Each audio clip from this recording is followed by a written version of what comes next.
Hearing how they operated, the first of all blew up the tracks with explosives. At the level of armaments these people have, can we still just call them criminals? Of course, because what is happening is that, I mean, the train, before the train, they were able to hijack people from the road and ask for their, I mean, what do you call it, for people to pay, and people have been paying.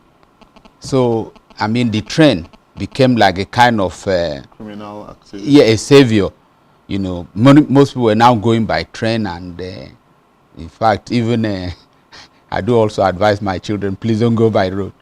So the point is that the train is a soft target, and when I look at the number of soldiers they say they are putting on there, I said they can't do much, because if it is derailed, you know, and even like they use explosives, a train is a soft target, and you cannot line troops all along the so it may not be a terrorist attack unless we are able to establish that this was carried out either by the Boko Haram or even their sister networks. I mean, okay, because they now claim affiliation to ISIS. So yes. Okay, sir.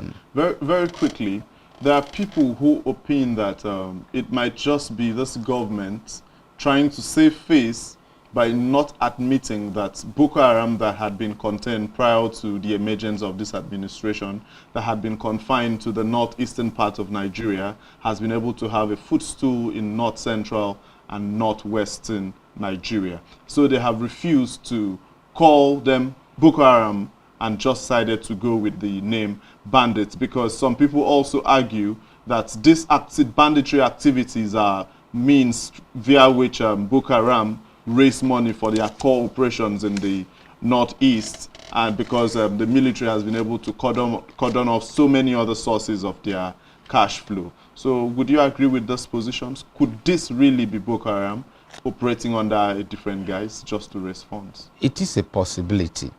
It's a possibility, but there is no, I mean, concrete evidence to support it. But the point is that our borders are so porous, and I was in Kano, 76. I was so impressed by the integrity of the average northern Muslim. You know, they are kind, they are sympathetic, they are understanding, and they are patient. And this normally recommends them even to people, you know, and they are very accommodating.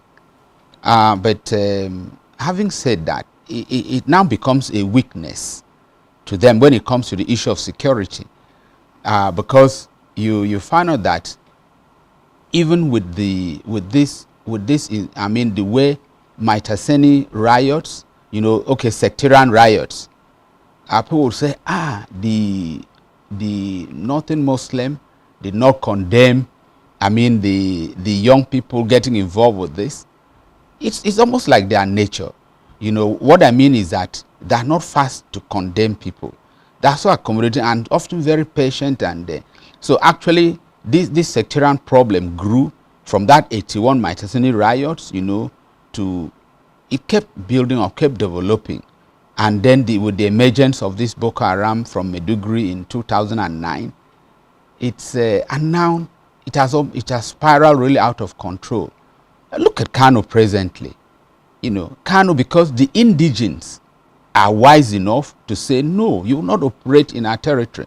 Because I was listening to El Rufai talking about the army, Air Force, Navy, police.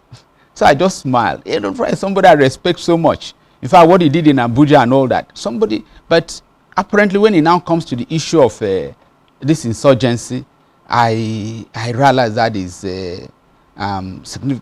is really ignorant about the solutions, because it is, many people make that mistake thinking that it's the army or the military. No, we cannot solve Boko Haram that way. The underlying factors that has brought this problem must be addressed. Otherwise, I mean, we will just be wasting lives of young people and all that. No, the underlying factors must be addressed. It's not In fact, look at insurgency in any part of the world. Normally, they will always revert back to a political solution. Today, we are still having open borders, ready to welcome Fulanis from any part of the world. That's a typical Northerners attitude.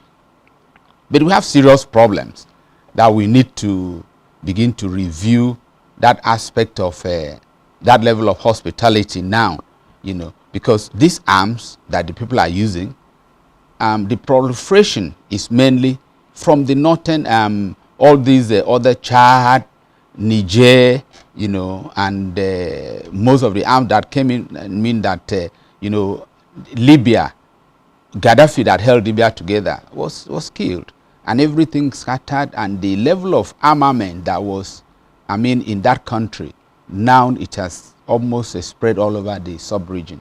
So it's actually not the military problem, okay, I shouldn't say it's not the military problem, because this is the way we put it is that usually it's not just sufficient to identify the threats.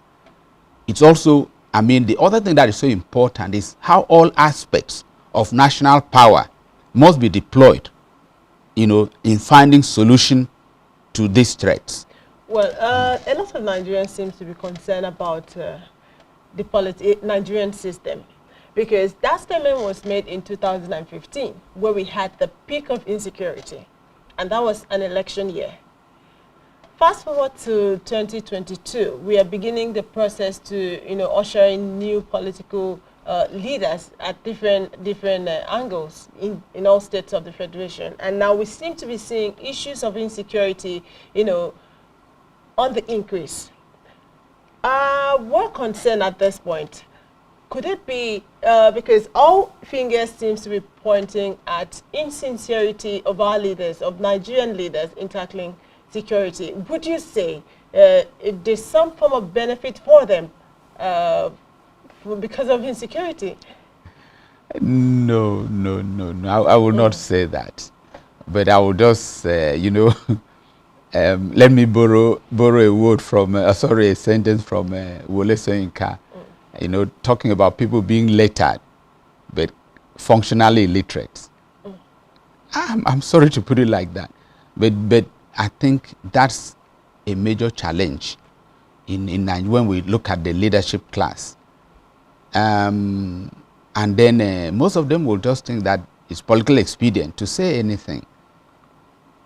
And that does not, you cannot do politics with insecurity. And that was what APC did. And then they raised the expectation so much that, without looking at the challenges, the actual solutions, they were so superficial in their, promises. Yes. So, because if they had actually looked at the underlying causes, and what it would take, they wouldn't have made those comments and those, now they came in and then they realized that, okay, I was just looking at, in fact, I felt so sad over the years, because when I said I went to Kano, I was in Kano first, 76. The number of industries in Kano actually competed with Lagos. True. Kaduna too there was quite a lot of industries. But all these have been decimated by this insurgency and violence.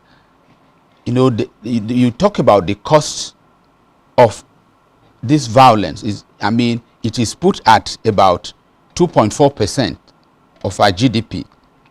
And the actual economic impact of insurgency is also estimated at about $142 billion.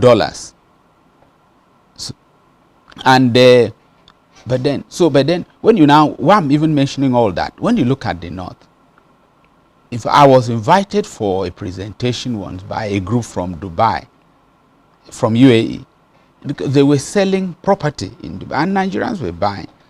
Then I was confronted with this fact, during the presentation, that in 1965, the people came to Nigeria to borrow money. And Nigeria did not give, because they just looked at that place as a piece of desert. But look at the vision, what that has transformed I said that to be able to say this.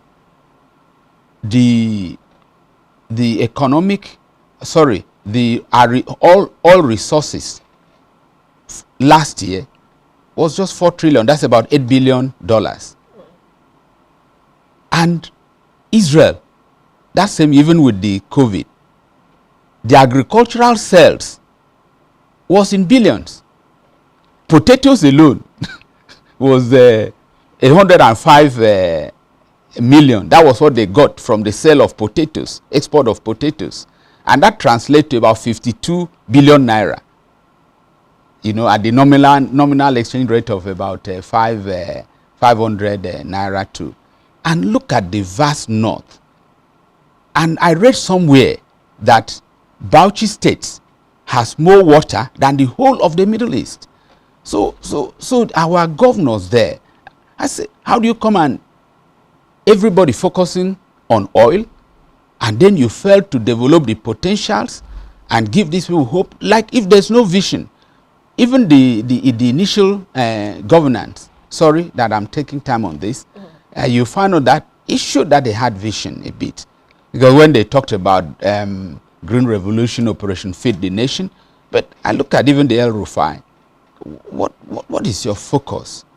What is your strategy to lift the country out of the perennial poverty, biting poverty, in fact, serious poverty? So why will the people not join with bandits? Why would they not resort to banditry? So it's not just that maybe that the people, the governors are benefiting, but I think it's just that they are so ignorant of the solution, or they do not have the political will to pursue the solution. Okay, sir, for want of time, the question, I want to drag us back a bit on the question she asked.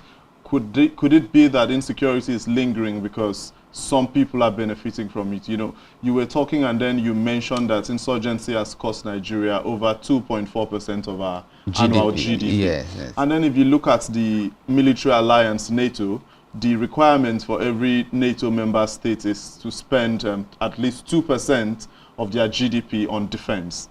So that's now holistic spending, proper procurement, having assessed their risk. But now looking at Nigeria, a country that's not at war with another country, being spending over 2.4% of their GDP on insurgency, would you still firmly say, or would it still be very safe to opine that the governors are actually ignorant, or because there is something to gain as long as this lives on? Oh, well, I think they have something to gain. But I don't, because when I look at the amount of money given as security votes, I'll be wondering, I say, what are they using it for? You know, so, and because then that's really something to gain. They talk about security vote, and what aspect of security are they using it for? But be that as it may, I think the North, really, the leadership in the North really need to sit up, because like talking about, we basically, they need to look at the resource base of the North. Look at the resource base of the North, and they need to do something about it. You know, last time we talked about going to sleep. I mean, on our watch. In fact, it's well, kind of disconcerting. I understand. But real quickly before we call it a wrap on the show today, what would you say, because you've mentioned is ignorance on the part of some Nigerian leaders, what would you say is the way forward to end insecurity, terrorism, as the case may be, once and for all in Nigeria? Do you see a way out? Yes, there's a way out. And especially, let me even talk to, especially El Rufai, that is at the front articulate, because you look at it, the greatest impact now is Borno, Adamawa, and Kaduna states. So there must be zero tolerance for, attacking any, because when they attack Southern Kaduna and all that is largely Christian, nobody talks about. Yeah, nobody is held accountable. So why will the people not be emboldened to do more?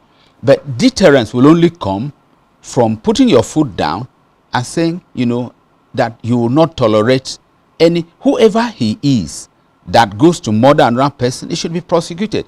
In fact, that had been the problem for, because for quite a long time, it has been considered that it is the inability of the federal government to address sectarian violence in some part of the country is what has encouraged the spread.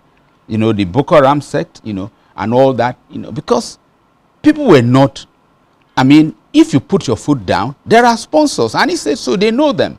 So why don't you go after them? Well, so it's about putting your feet down on the ground. Yes. And addressing the issue the way it is, regardless who is hurt, whether Christians. Yes, yes. Otherwise, if you just give it, because we know the perpetrators, the sponsors.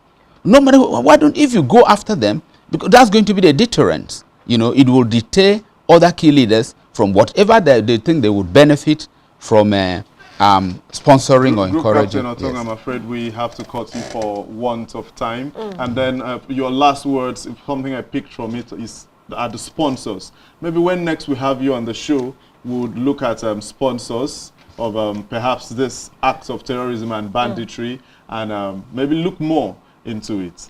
Thank you very much. Well, that's the size of a political spectrum this Monday morning. Thank you very much for being on the show. Like you said, we look forward to another conversation in this line. But until then, this is where we signed out. Thank you very much for watching. My name is Otobasi Tom. My name is Jolly Edem. Thank you.